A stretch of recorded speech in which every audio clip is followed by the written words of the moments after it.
Alors bonjour à tous, aujourd'hui nous sommes le 28 août et on vous présente là le Gomphocarpus physocarpus. Alors c'était un essai, on n'en a acheté que quelques pieds.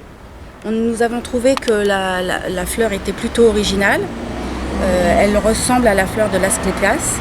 D'abord c'est la même famille. Que vous dire de plus? Alors normalement c'est une plante gélive. Donc elle est à cultiver en serre.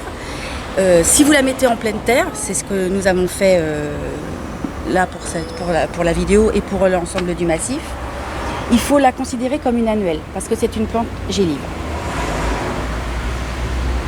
Alors là, ce qu'il y a de bien, c'est que sur le même pied, vous avez le feuillage, le développement, vous avez la fleur et vous avez le fruit que nous trouvons très original.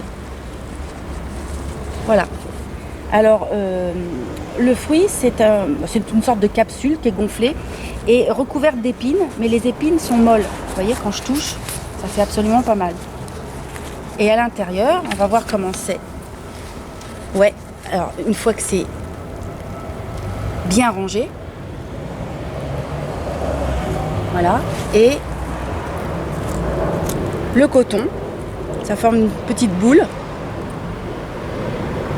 Ce qui permet la dissémination par le vent. Ça lui sert de moyen de transport. Alors vu le nombre de graines qu'il y a dans une capsule, ça peut vite devenir envahissant. Alors ce que vous pouvez faire pour éviter que ça envahisse un petit peu partout, c'est à ce stade-là, retirer la capsule. Ça évitera la dissémination des graines. Alors, nous l'avons planté en plein soleil. Parce qu'ici, ça a tapé, on avait du 40 degrés, donc ça a tapé, la chaleur a été quand même très importante. Il faut un sol bien, comment dirais-je, bien riche pour qu'elle puisse se développer. Sinon, elle supporte très bien la sécheresse et le sol caillouteux. Mais si vous voulez qu'elle ait un développement, pour avoir ses beaux fruits comme ça, donnez-lui à manger et surtout dans un sol riche. Que dire de plus ?